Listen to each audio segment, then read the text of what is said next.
So I just got on my lunch break, and I know how much you guys just love my Puff Daddy updates. So get ready, because this one's a fucking doozy. I mean, get ready for an earful, because there's just Asian girls falling out of the sky, singing like birds. And oh my god, I didn't know he had a type. I'm just like, okay, Tran Chu, Fu Manchu. I mean, there were, seriously, it was crazy. So let's start with victim number one. Victim number one was Cassie, and we all know she had a lot of shit to say, a lot of shit to get off her shoulders. We all know she was definitely still fucking Diddy and Kid Cudi at the same time. She was not really a victim in this, because I feel like she definitely played a big part in sticking around, right? So let's just throw the whole Cassie's a victim shit out the window, because let's just fucking be real. She stayed in that relationship because she loved the clout. She loved the money. She loved the apartments. She loved dating P. Diddy. So all of it was like, she was a whistleblower. She definitely, you know, opened a lot of people's eyes to things that we haven't seen yet. But I don't think she's a victim by any means. I think she is a victim of domestic violence, but I don't think she like hated everything that was happening to her. I don't think she hated the fucking clout. I don't think she hated the money, the trips. I don't think she hated any of that. So it was really hard for her to leave the situation, right? But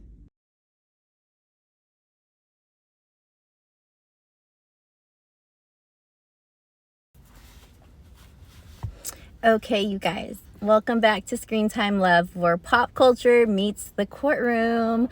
We're diving into the 9th day of the U.S. versus Sean Combs, and it's explosive. I mean, I know he was a love bomber, but damn, I didn't think he was gonna firebomb Kid Cudi's car.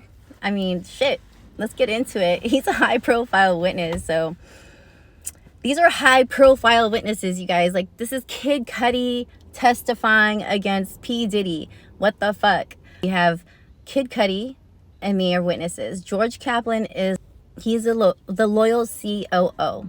He's a former chief operating officer at Combs Enterprises. Operated money, travel, crisis cleanups. He even bought concealer for Cassie's bruises. He carried up to $50,000 in cash on Diddy's jet. He's pretty important. He had money to buy concealer cream to hide Cassie's bruises. He knew about all his girlfriends, Kim, Gina, Porter. I mean, but he did also hint at controlling behavior. He witnessed violence, outbursts, thrown objects, shattered glass, you name it. He was definitely involved in all of it. He did resign eventually due to some ethical concerns, and he was guilty, and I don't blame him to see all that shit and be like, okay with it. I would not be okay with that. I mean, at what point does loyalty become complicity? Like, Kaplan's testimony is about money, but more so about the culture around Diddy. And then we have Scott Mescudi, aka Kid Cudi. But this is when your rap beef gets personal, and I think he had every reason to be upset. Not P. Diddy, but Kid Cudi. I mean, he's a Grammy-winning rapper, actor, longtime peer of Diddy in the music world. And we thought for sure they were homies. So we all know who Kid Cudi is. He dated Cassie in 2011. And Diddy found out and allegedly retaliated. He broke into his house. He locked his dog in the bathroom. He firebombed his Porsche. He set on fire with a Molotov cocktail through the roof. Like, that's some Grand Theft Auto shit. Like, where do we get that? Where do you get a fucking Molotov cocktail? Oh my god. Anyways, like, I don't even know exactly what that is, but I remember playing GTA and throwing that at things just to make them blow up. Like, who has one of those? I mean, years later, he did see him at the Soho house, and he apologized to him for that. I mean, but who can apologize? Hey, sorry I blew up your Porsche. Hey, by the way, I'm sorry that I fucking threw a Molotov cocktail at your car and it blew up. And he was really there talking about a brief time period in 2011 in which he said he had a relationship with Cassie Ventura, Sean Combs' ex-girlfriend. He said he thought that Cassie and Sean Combs weren't together at the time, but he got a phone call one day in which Cassie said that Sean Combs had found out about them.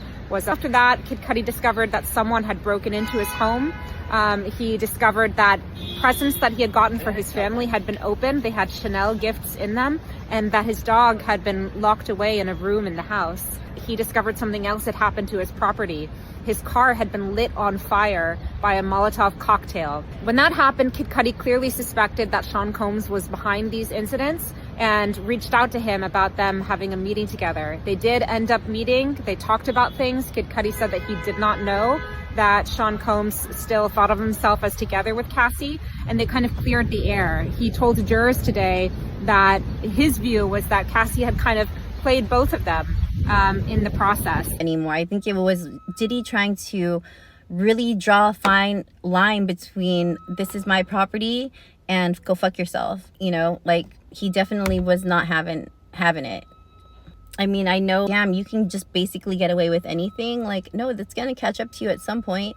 You can't just be a fucking murderer, an arson, a rapist, any of that. You can't do that and just get away with it, right? I feel like that's just crazy. It's crazy. So next we have Myla Morales. She's a makeup artist who allegedly covered Cassie's bruises, and the judge did show some photos and they were a little gnarly, you know, but it's nothing that we didn't know or expect, right? He's like falling apart little by little. All these people are coming forward with all these, you know, allegations, and the image of Sean Combs is crumbling piece by piece. It's like we got the money trails, the firebomb Porsches, the witnessing of the domestic violence, the empire showing that it's illegal. I mean, let's be honest, this is crazy shit. Like, this is the most ridiculous set of allegations